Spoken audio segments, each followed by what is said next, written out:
Hola chicos, buenas tardes. Buenas tardes, doctor. Una disculpa del día Buenas viernes, tardes. no les pude yo avisar, pero estaba yo en cirugía y pues realmente cuando ya pues incluso tanto ustedes como el otro grupo también se quedaron sin clase. Pues ahorita vengo saliendo, también con el otro grupo empecé como 5:20, perdón, pero pues así anda uno a las carreras. ¿En qué nos quedamos la vez pasada?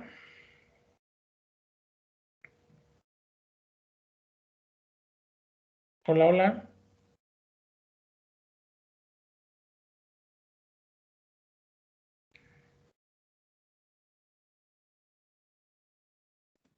Acabamos de ver Scalpe.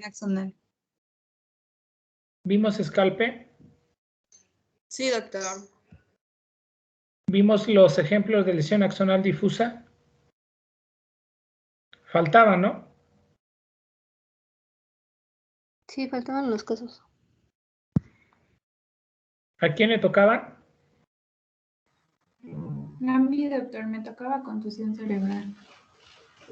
¿Tienes tu caso? Sí, Por favor. sí, permítame. ¿También tienen el caso de lesión axonal? Sí, doctor. Gracias.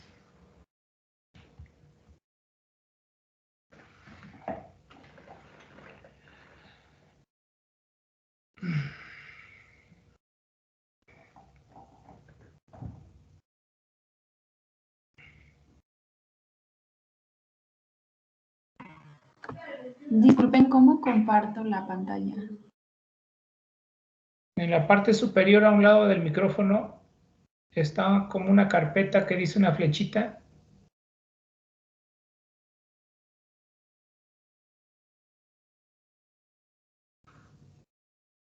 ¿Sí?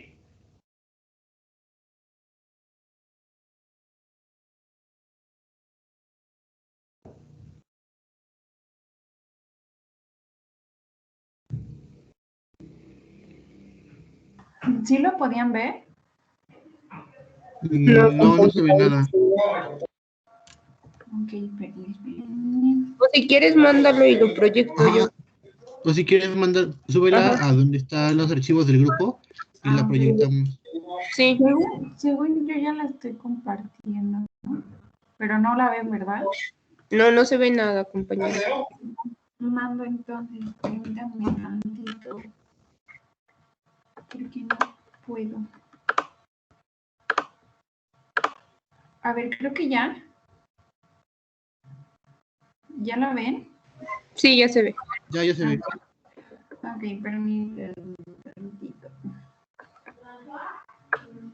Bueno, voy a empezar.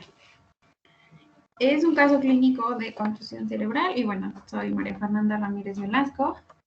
Y vamos a empezar porque a las 3:30 horas, un masculino de 38 años de edad, conductor de maquinaria pesada sin antecedentes personales patológicos de importancia, se encontraba haciendo obras de reparación en su tráiler cuando un aumento repentino de la velocidad del viento provocó su caída de una altura aproximada de 3 metros.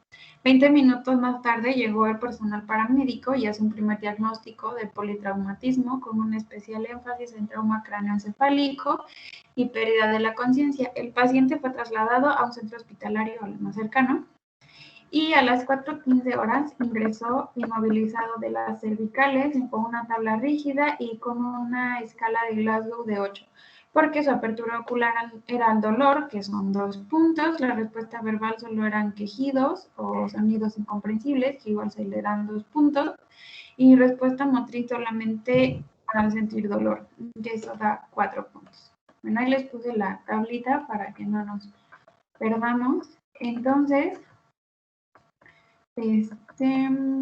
obviamente, como estaba por debajo de los 8 puntos, ya requería intubación.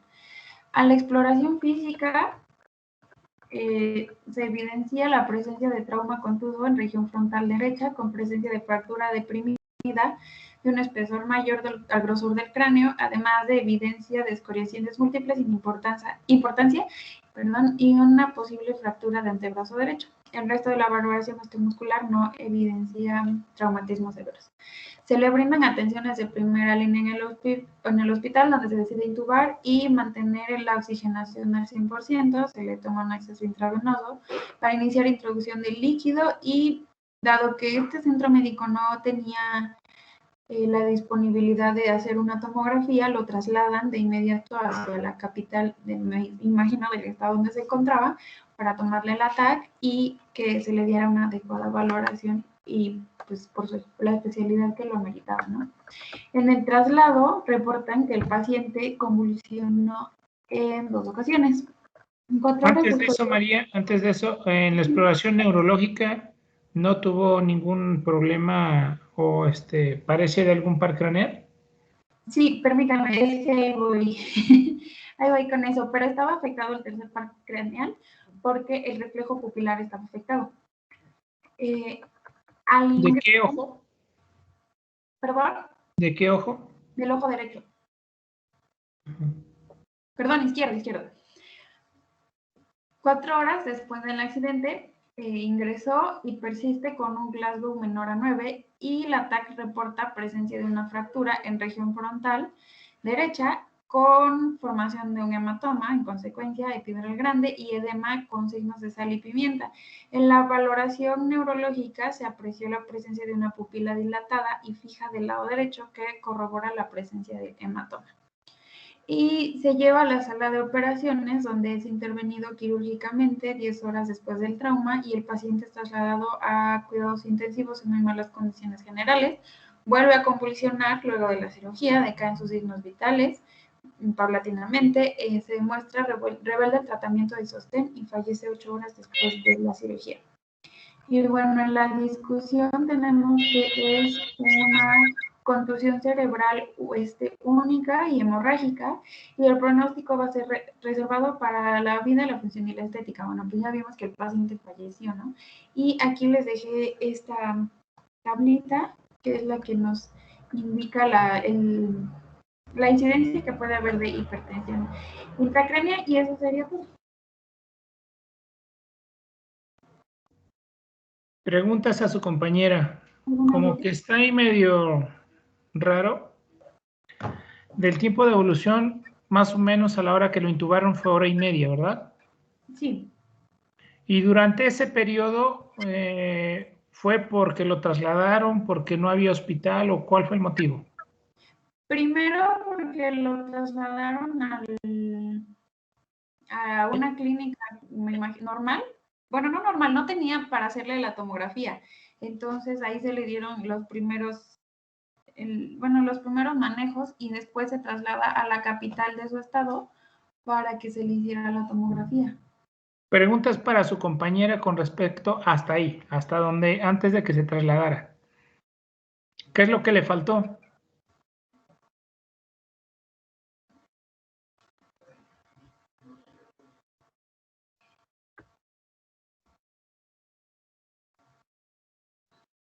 ¿No tenía ya cambios pupilares en ese momento que llegó al hospital?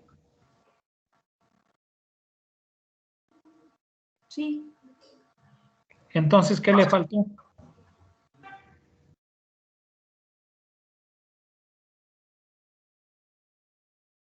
Hola, ¿qué le faltó? Pues le faltó la exploración neurológica. Aparte de eso, lo que lo llevó a la muerte realmente, ¿qué fue?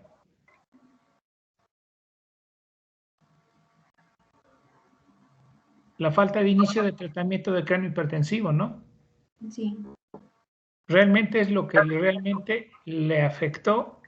A lo mejor le dieron la asistencia, la intubación, pero no le dieron tratamiento. Ya tenían cambios pupilares. Por eso es muy importante lo que yo les decía yo. Cuando tiene un traumatismo, hubo cambios pupilares. Muy seguramente ya tenía datos de herniación en ese momento.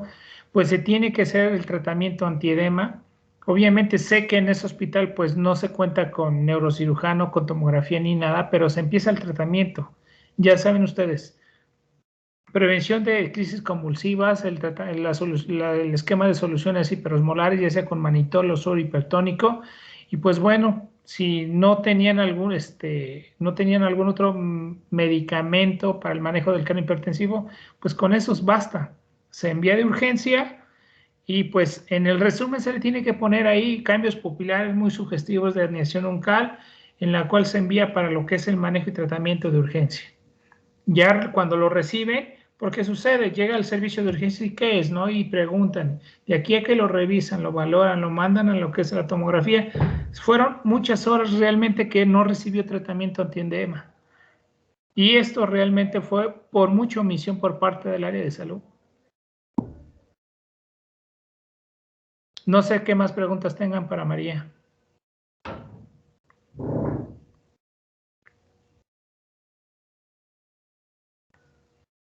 Hola, hola. ¿Todo les quedó claro?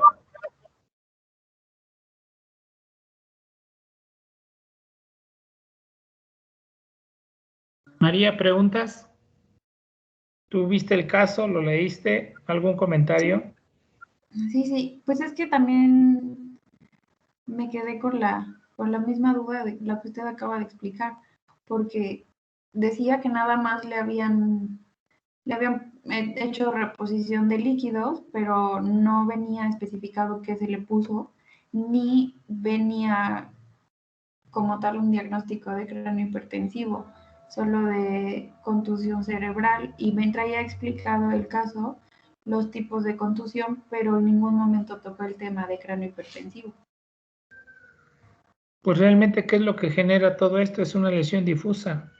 En la contusión, el otro es el hematoma, pues realmente era una urgencia. Pues bueno, ya se dieron cuenta que el tiempo es lo que para nosotros es valioso en el inicio de lo que es el tratamiento y en este caso las secuelas que pueda llegar a tener. Bueno, este paciente pues ya saben cómo terminó y pues solamente es por omisión, ¿no? Por no saber o a veces por no tener el recurso en el hospital, porque llega a suceder. En nuestros hospitales llega a suceder. Pues bueno, no sé si tengan algún comentario, chicos. Doc, de hecho, respecto al caso, la verdad es que me dejó como reflexionando, porque siento que faltó como información respecto a pues el cómo se creó el caso. Probablemente fue lo que encontró la compañera, pero definitivamente es algo que sucede. Entonces, digamos que si nosotros llega un paciente así en nuestro servicio social, digamos que en una pues comunidad aislada, lo que tendríamos que hacer principalmente es evaluar, checar signos ¿Tienes de 2 reacción, minutos? como le había mencionado, en la escala de coma de Glasgow, y comenzar con, si no tenemos algún otro medicamento, pues sería con la solución hipertónica que habíamos calculado. Así es. De hecho, muchas de las veces llega con ustedes, lo pasan al consultorio, muchas de las veces es recomendable porque lo traen en ese momento de que ustedes lo están valorando escala de coma Glasgow y están valorando también exploración de pares craneales de forma rápida. A veces lo hacemos en menos de 2 minutos, así de rápido, ¿eh? Entonces, ese paciente, cuando ustedes lleguen al servicio de urgencias, ¿cómo está? ¿Cómo fue el mecanismo? ¿Qué le pasó? ¿Cómo está? O a lo mejor desde el momento en que ustedes hacen la valoración de escala de coma Glasgow, adopta la posición de decorticación de cerebración, ni siquiera lo pasen a su clínica, a cómo va directamente al hospital, porque el tiempo para ustedes es muy valioso. Si ustedes lo ingresan, le ponen el esquema de soluciones, hacen ustedes la referencia al hospital, de aquí a que se los aceptan, de aquí a que llegan con ustedes, les puedo asegurar que en nuestro medio, yo les digo esto, en nuestro medio son mínimo más de 4 horas. Y si es que no se les muere el paciente ahí. Pero bueno, así es nuestro sistema de salud. Bueno, muchas gracias, Mari. ¿Tienen el caso de lesión axonal difusa? Usted, doctor. Sí, doctor. Por favor. Sí, permítame. Quiero que hagan comentarios, pregunten del caso clínico. Si ustedes no hacen comentarios, pues a lo mejor ya lo saben o realmente tienen miedo a preguntar. Para eso es, para sacar las dudas. Bueno, ahora vamos a ver el caso clínico de la lesión axonal difusa. Y se trata de un paciente masculino de 28 años de edad, de profesión ingeniero, sin antecedentes de relevancia de algún padecimiento, que tuvo lesiones graves por atropellamiento con un traumatismo cráneoencefálico grave, con una escala de coma de Glasgow 5. Tiene contusión pulmonar, contusión abdominal, sin daño a órganos intraabdominales, fractura y luxación de hombro izquierdo, fractura de cúbito y de la tibia izquierda. Se le realizó una Hasta tomografía. ahí, está ahí.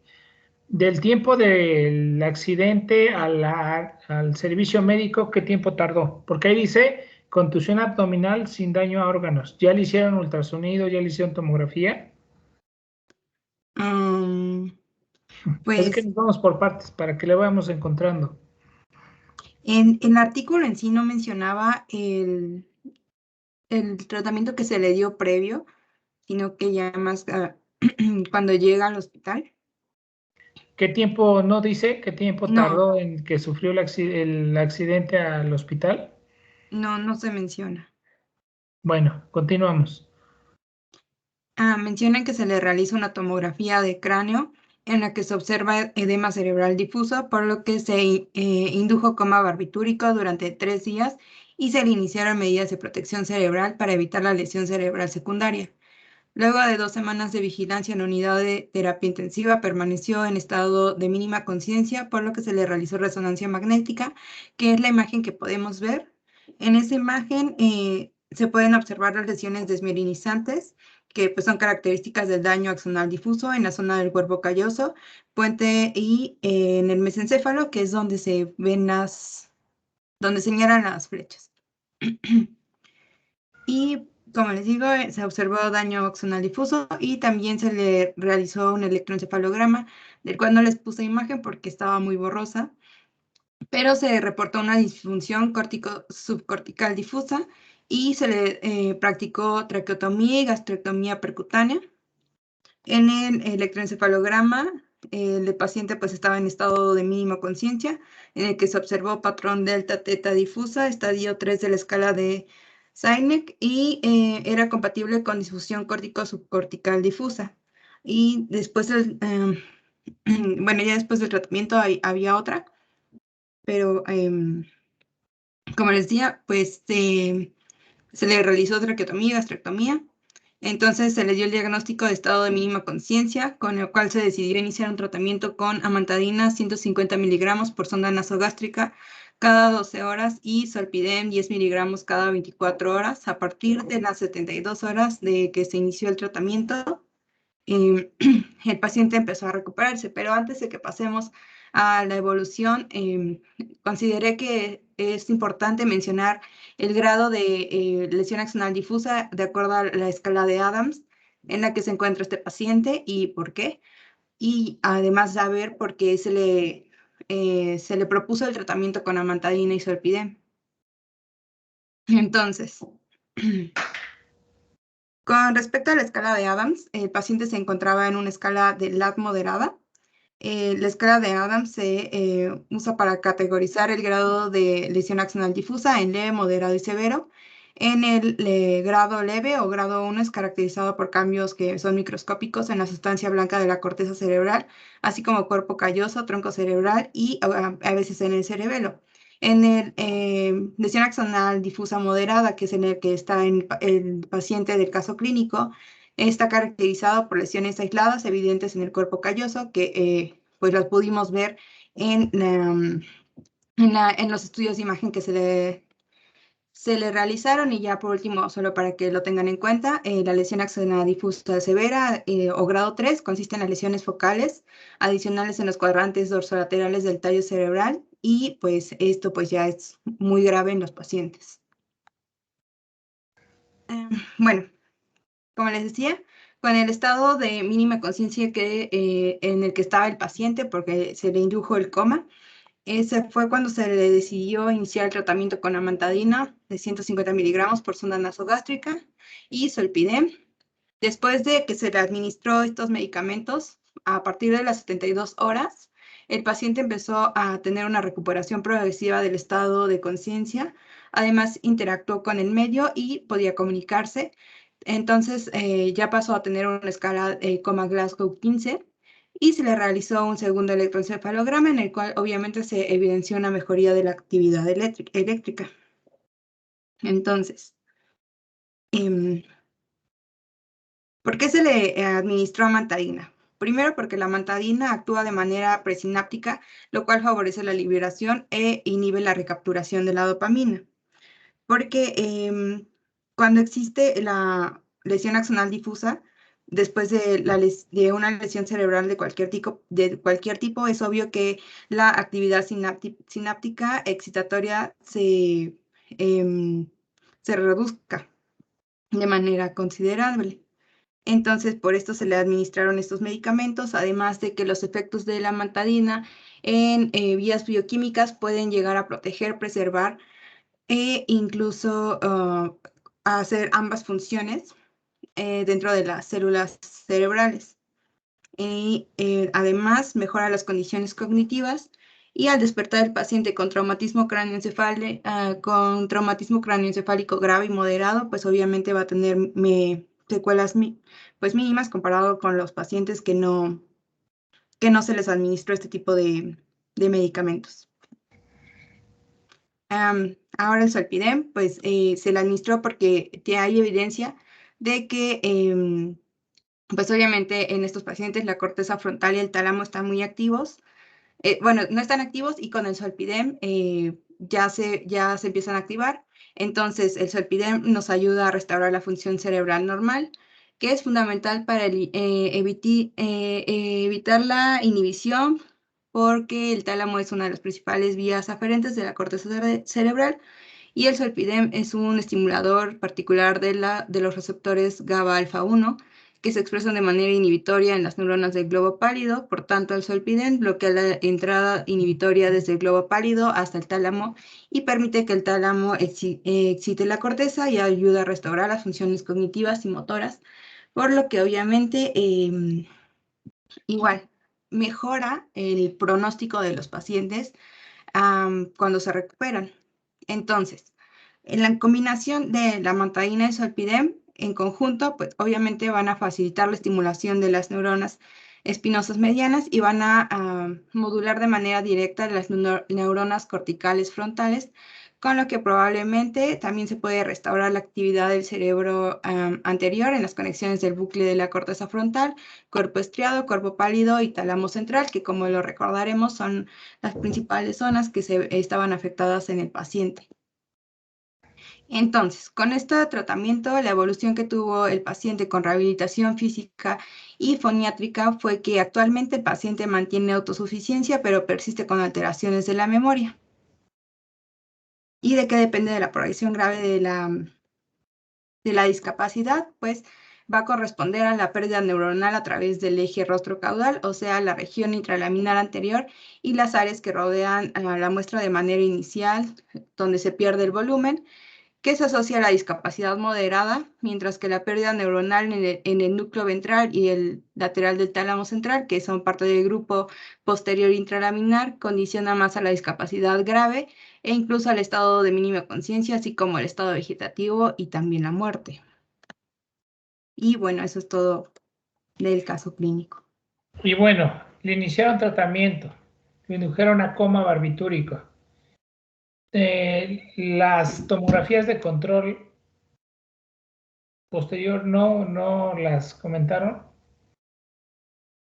En el artículo no las pusieron, pero sí mencionan que había una notoria evolución, tanto en la tomografía como en el electroencefalograma.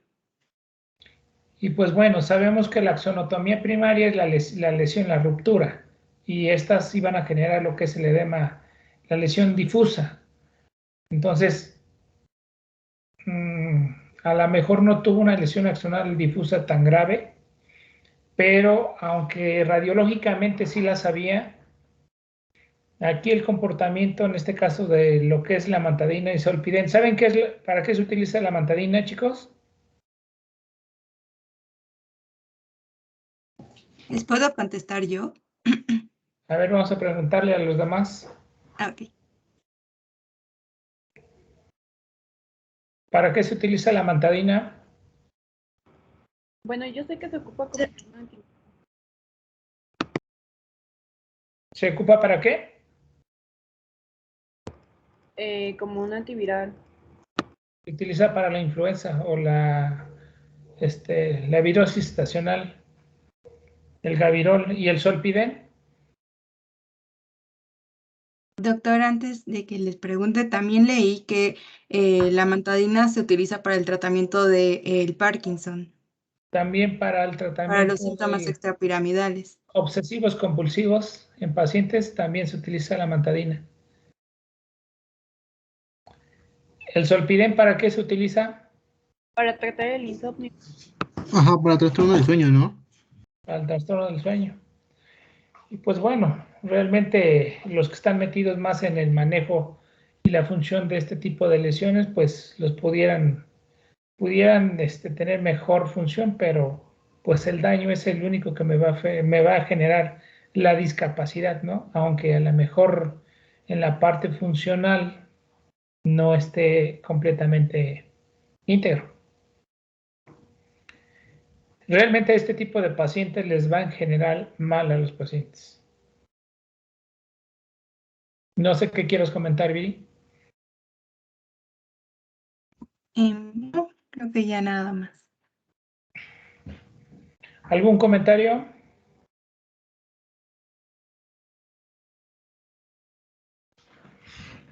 ¿Está el chico de pares craneales? Hola, Doc. Gracias, Sí, Viri. ahorita presentamos. De nada, doctor.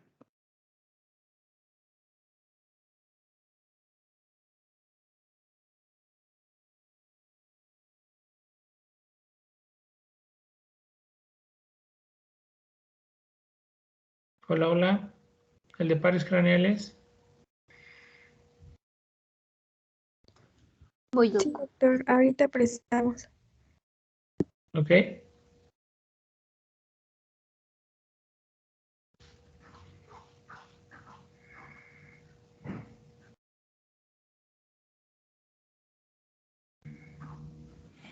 Doc, ¿Sí?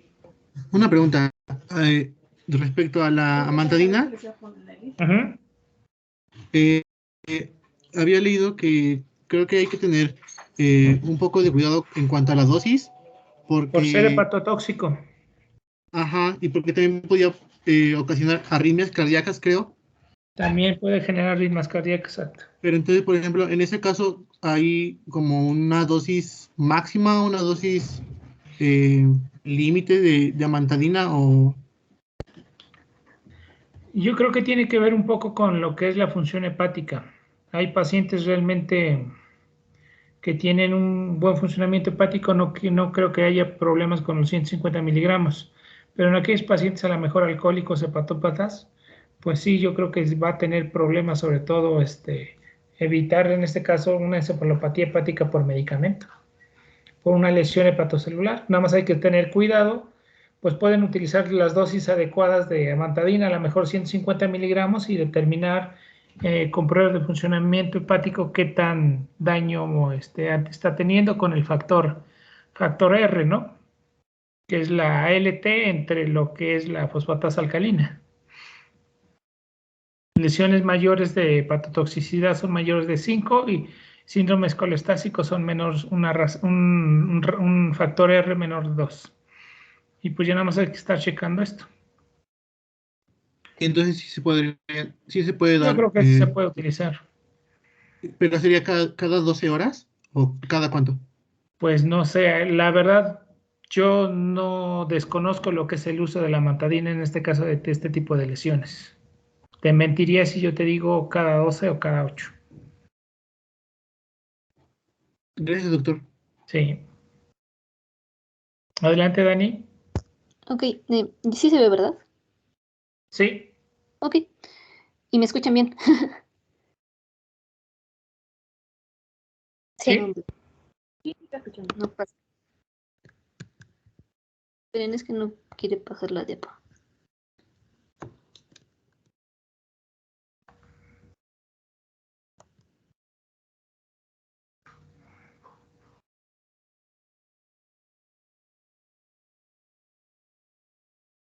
¿Ya se volvió a ver? ¿Sí? Ok. Bueno, ahorita vamos a hablar de pares craneales y como introducción, pues primero tenemos que saber qué son los pares craneales, ¿no? Y bueno, pues se van a definir como 12 nervios del sistema nervioso periférico, pues inerva distintas partes de nuestro cuerpo, especialmente partes de la cara, el cuello. Y bueno, el nervio vago es el único que de hecho se va a prolongar hacia otros órganos teniendo diferentes funciones. Y bueno, se les da el orden, así de 1, 2, 3, como los hemos leído, por cómo van emergiendo de los forámenes del cráneo, ¿no? Y su orden rostrocaudal que tienen. Y bueno, aquí los podemos observar. Voy a sacar mi puntero. Aquí los podemos observar. Lo que sería el primero y el segundo forman parte de prolongaciones del propio encéfalo y los demás los vamos a poder encontrar casi a lo largo de todo nuestro tronco encefálico. Y algo importante que ahorita lo vamos a checar con un poquito mayor detenimiento es que algunos nada más van a tener una señal aferente, o sea que viene de afuera hacia adentro, y algunos solamente una señal eferente, ¿no? Que viene, por ejemplo, de el cerebro hacia nuestros músculos, o bien pueden ser mixtas, pero ahorita lo vamos a checar con calma.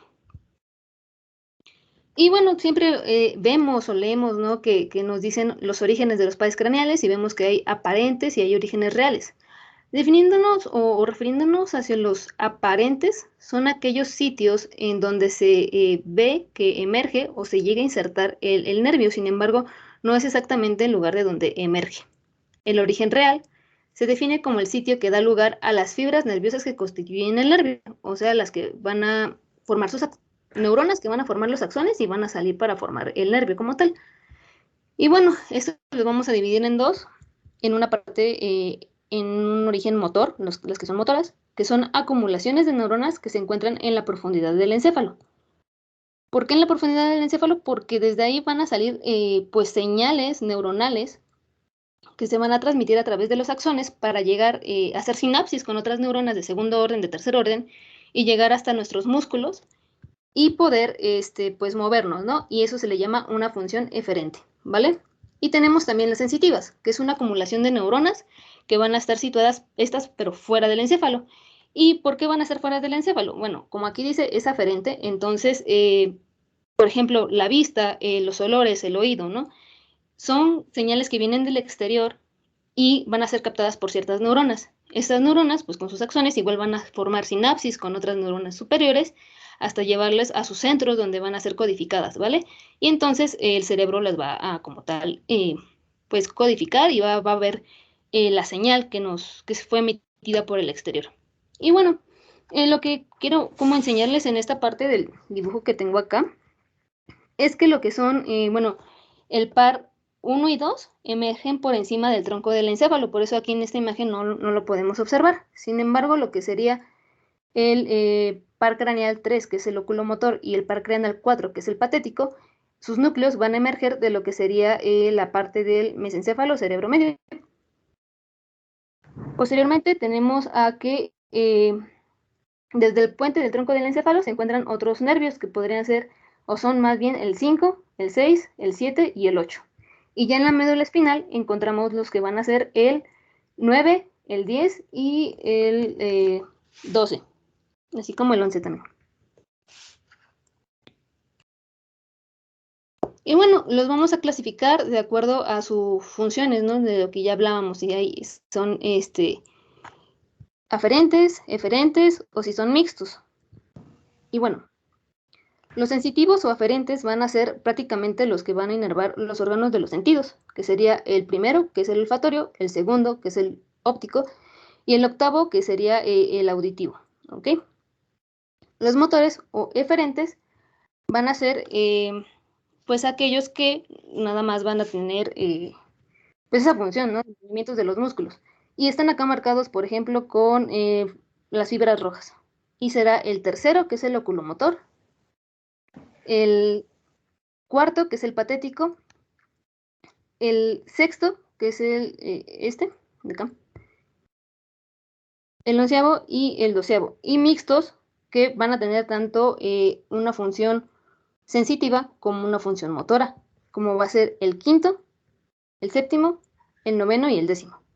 Y aquí los podemos observar, como si se juntan como estas fibras, ¿no? Por ejemplo, en el trigémino, que es el quinto, tenemos las fibras tanto aferentes sensitivas, que nos van a inervar la cara, más adelante lo vamos a ver con mayor detenimiento, y fibras que nos inervan músculos, ¿no? Incluso para la masticación. Otra cosa importante que me gustaría que quedara claro es que a veces en algunas literaturas se encuentra como nervios especiales, ¿no? Pero se dice especial cuando hablamos de sentidos especiales, que serían, por ejemplo, lo que serían las sensitivas o aferentes, que inervan pues los órganos de los sentidos. O encontramos igual nervios viscerales, que esos son generalmente pues los que dan inervación del sistema nervioso simpático y parasimpático y que muchas veces van a estar intercalados con estos mixtos o con algunas de nuestras neuronas motoras, ¿ok? No sé si hasta acá hay alguna duda. ¿No? Ok. Y bueno, vamos a empezar con el primer par craneal, que es el nervio olfatorio. Y igual como hablamos de los orígenes, pues vamos a hablar primero del origen real, que es el origen real como tal está en la mucosa olfatoria, que es una mucosa pintada de un color como amarillento. Y bueno, son neuronas bipolares, ¿ok? Que aquí las tenemos. Estas neuronas bipolares generalmente tienen se llaman bipolares porque tienen una prolongación hacia abajo que va para afuera y tienen unos como cilios que son los que van a poder captar las sustancias odoríferas. Y tienen otros axones más largos que van a conectar con neuronas del bulbo y que son las que van a atravesar la lámina cribosa del etmoides para conectar con neuronas que están en el bulbo olfatorio, que es su origen aparente, ¿ok? Y bueno, aquí quería nada más como también mencionar a grandes rasgos cómo ocurre como toda esta transmisión o las vías del olfato. En sí, lo que sucede es que las neuronas bipolares lo que hacen es cruzar la lámina cribosa, llegan al bulbo olfatorio, que es este que podemos ver acá, y hacen sinapsis con otras células que son las células mitrales y las células en penacho, transmitiendo así la sensación del olor, ¿no? Sin embargo, también hay otras vías eferentes que vienen, por ejemplo, de diferentes núcleos olfatorios de nuestro cerebro, que nos van a tener neuronas como las periganglionares y las ganglionares que van a, como tal, generar un efecto inhibitorio sobre nuestras células, tanto mitrales como las en penacho, para poder, digamos, generar o ayudar a sentir la discriminación de olores y que no nos confundamos, porque pues constantemente estamos pues invadidos por el medio ambiente que tiene muchos olores y predomina pues el que es más fuerte, ¿no? Y bueno, esta inhibición la hacen por GABA y las células bipolares activan las mitrales sin penacho por el glutamato, ¿ok? Y bueno, pues va a viajar toda nuestra señal hasta la corteza olfatoria. Algo importante es que también aparte de pues mandarlo hacia la corteza orbitofrontal, pues también se manda hacia otros lugares para que podamos asociarlo con diferentes cosas, como que, por ejemplo, hay una transmisión hacia la parte de la amígdala, por ejemplo, para que lo lleve hacia el hipotálamo y podamos tener como esa parte emocional que nos generan algunos olores. Un ejemplo, ¿no? Típico es, por ejemplo, cuando estamos, no sé, ahorita en las clases en línea, ¿no? Y empezamos a sentir un olor a gas así muy fuerte, pues nos alarmamos, ¿no? Y vamos y corremos y le decimos a nuestra mamá. O, por ejemplo, hay veces en las que estamos sentados y de la nada, o sea, sin ver a los lados y sentimos un olor y sabemos, ha de ser esta persona, ¿no? ¿Por qué? Porque ya conocemos su olor y eso se asocia con este tipo de neuronas que hacen sinapsis en diferentes partes del cerebro. Y bueno, básicamente, con lo anteriormente dicho, pues es solamente un nervio sensitivo que nos va a permitir solamente sentir olores. Vamos con la exploración. En la exploración hay algunas literaturas que dicen que no es tan necesario pues el explorarlo, sin embargo, pues si hay tiempo, sería bueno explorarlo. O sea, supongo que porque pues sus funciones son las que les acabo de explicar. Entonces dice que pues digamos, por ejemplo, en los casos anteriores, que hay un traumatismo grave, igual explorarlo, pues no será como lo más importante. Igual hay pares craneales que tienen mayor importancia. Pero para su exploración, principalmente es que el paciente perciba y reconozca los olores. Y esto se va a llevar a cabo mediante tener distintas sustancias con distintos olores, ¿no? Por ejemplo, el café, el limón, olores pues comunes, incluso la menta, ¿no? y se le va a pedir al paciente que por favor cierre los ojos y que se ocluya una fosa nasal. En la fosa nasal que está destapada, se le va a enseñar el olor y le vamos a preguntar si percibe algún olor y nos va a decir que sí o no. Y si nos dice que sí, pues lo vamos a invitar a que por favor pues nos diga qué olor es. Lo ideal es que nos diga pues qué olor es, ¿no? El del café es muy característico, por ejemplo, ¿no? Y lo mismo se repite con la fosa nasal que está del otro lado, ¿no? Ahora vamos a encontrar también algunas alteraciones importantes. Aquí son algunas nada más, no son todas. Una es la anosmia, por ejemplo, y puede ser esta temporal, o sea que solamente dura un tiempo, y en este caso, pues estaríamos hablando de, por ejemplo, alguna infección nos puede causar una anosmia temporal o igual algo que nos esté comprimiendo el nervio. Y algo permanente, por ejemplo, un traumatismo que lo destruya o incluso una tumoración que logre como comprimirlo permanentemente, ¿no? Y que genere atrofia incluso del nervio. También tenemos progresivas en las cuales se va perdiendo pues, la función de oler poco a poco y esta está muy relacionada con enfermedades como el Parkinson o el Alzheimer y ya muy raras como congénitas. Y a esto pues también se aboca el síndrome de Kallmann, que es un síndrome congénito. El síndrome de Kallmann está dado porque hay una falta de migración de las neuronas del bulbo olfatorio para que podamos sentir los olores. Entonces, a esta falta de migración, pues también nos genera un problema, ¿no? Y no nada más eso, sino también el síndrome de Kallmann está asociado con falta de migración de neuronas que producen GnRH. Entonces, también hay un retraso o no, hay una pubertad tardía, así se le llama. Y también hablamos de otros trastornos como las auras olfatorias, aquellos pacientes que llegan a convulsionar y que pueden llegar a tener estas auras olfatorias que son, ¿alguien sabe qué son las auras olfatorias?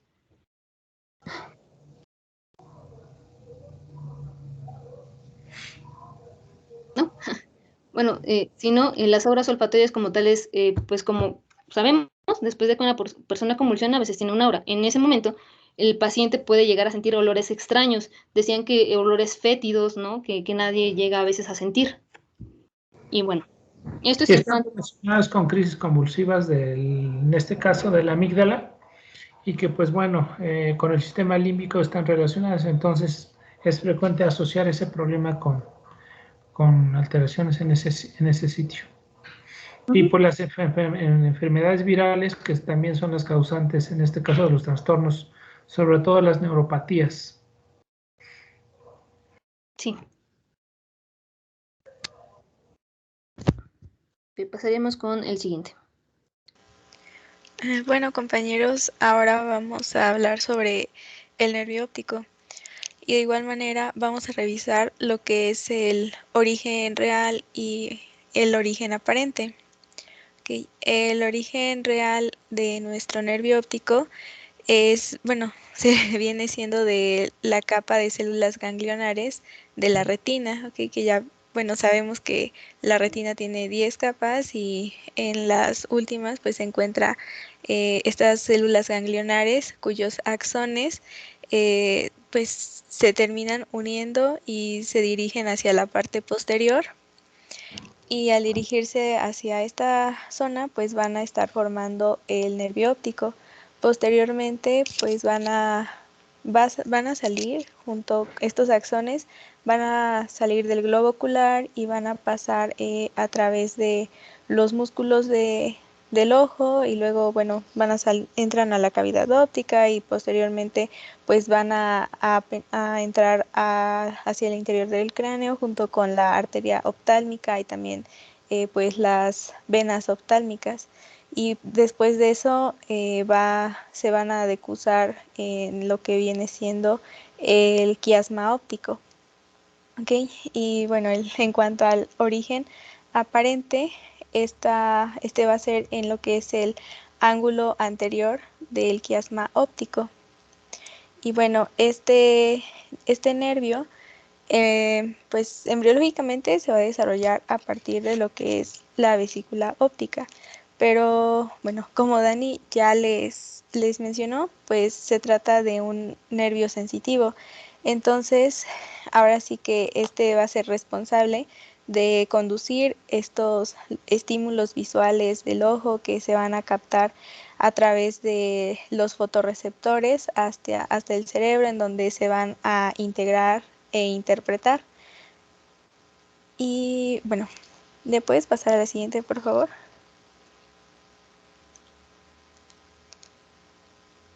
Sí, ya se atoró.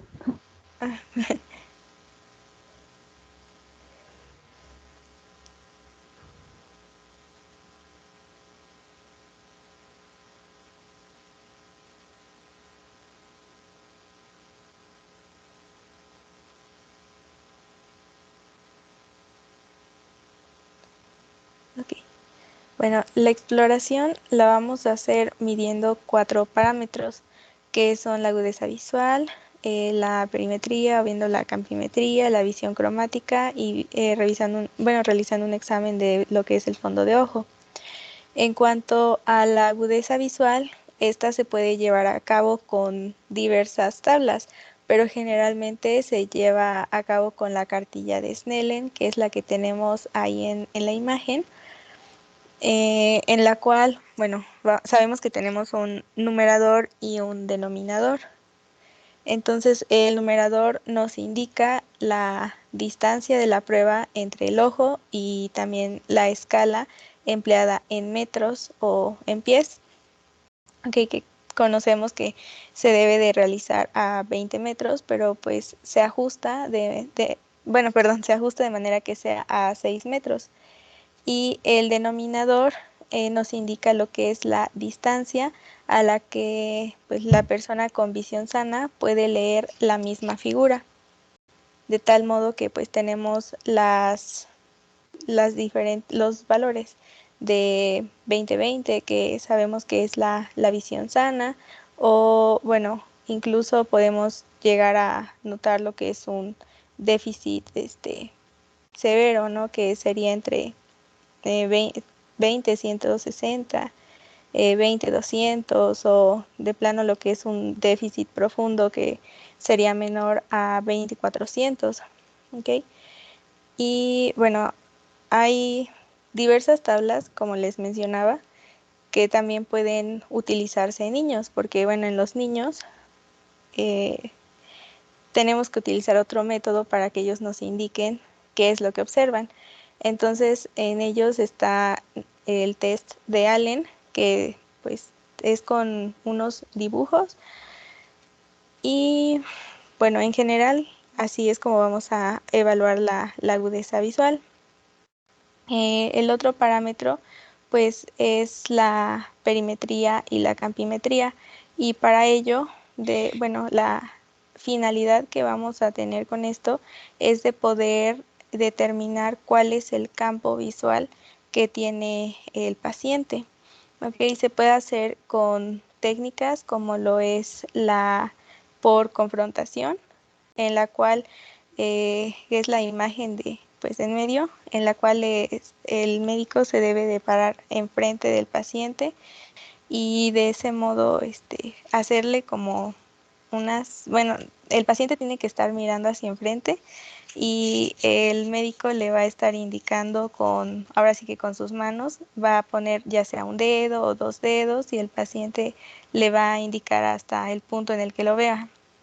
Claro que para llegar a hacer esta técnica, pues también el médico que esté llevando a cabo la evaluación, pues debe de tener unos campos adecuados para poder llegar a evaluar esto. Y entonces se evalúan los 4 puntos, lo que sería la visión en cada uno de los ojos, superior, inferior, lateral y medial. Pero pues también existen otras técnicas, como lo es con aparatos más, ahora sí que modernos, en los cuales, bueno, tenemos este ejemplo, y aquí la técnica consiste en que el paciente va a colocar su rostro en esa pantalla que se puede observar ahí, y dentro va a poder observar ahora sí que como un campo, como se observa como si fueran unos pequeños círculos, como si fuera, sí, unos círculos que son en sí nuestro fondo. Y ahí van a ir apareciendo como unas lucecitas. Y cada vez que el paciente vea que aparecen unas lucecitas, bueno, las lucecitas, tiene que presionar un botón. Eso sí, siempre tiene que estar mirando al frente. Y pues así podemos determinar de una manera más exacta y precisa esta determinación. En cuanto a la visión cromática, pues esta la vamos a llevar a cabo con los discos de Ishihara, y aquí pues vamos a poder determinar si es que el paciente tiene algún problema, como por ejemplo algún daltonismo, y ya dependiendo de cómo es que el paciente pues nos diga, o bueno, también hay otro que es el test de Farnsworth, en el cual se le dan al paciente colores, y él los tiene que ordenar cromáticamente, y dependiendo del patrón también que el paciente vaya a ordenar es cómo se va a determinar si es que se trata de una visión cromática normal o si tiene alguna otra alteración. Y bueno, en el examen de fondo de ojo, se puede llevar a cabo por un médico de primer contacto con ayuda del oftalmoscopio, y en el caso pues del oftalmólogo con ayuda de una lámpara de hendidura, como es la que se observa ahí en la imagen. Y bueno, como algún ejemplo de alguna lesión que esté afectando al nervio óptico, tenemos un ejemplo de un adenoma hipoficiario, porque bueno, un adenoma en la hipófisis, debido a la localización, va a estar oprimiendo, se encuentra muy cerca del quiasma óptico, entonces en estos casos se puede llegar a oprimir lo que es el quiasma, y pues por lo tanto podemos llegar a tener pues las sintomatologías en cuanto a alguna pérdida de la visión. Y bueno, principalmente afecta a lo que sería la visión periférica, y esta suele ser pues en ambos ojos, y ahora sí que la intervención quirúrgica pues es muy requerida debido a que se trata de un pues adenoma hipoficiario, de un tumor de la hipófisis. Y bueno, siguiente por favor, Dani. ¿Tienes la imagen de ceguera, hemianopsia homónima, bitemporal, guadantanopsias? Esas nos ayudarían mucho. Bueno, no, hasta doctor, aquí no. la vamos a dejar y nos vamos el día de mañana, por favor. Terminamos de ver pares craneales y yo empiezo con fracturas de base de cráneo. Porfa, para que agreguen esa imagen, nos va a ayudar mucho. La tienen iniciando lo que es el segundo par craneal, pero muy pequeñita. Okay. Está bien, Bueno, doctor. Nos Gracias. vemos el día de mañana, chicos. Sí, doctor, muchas Gracias, doctor.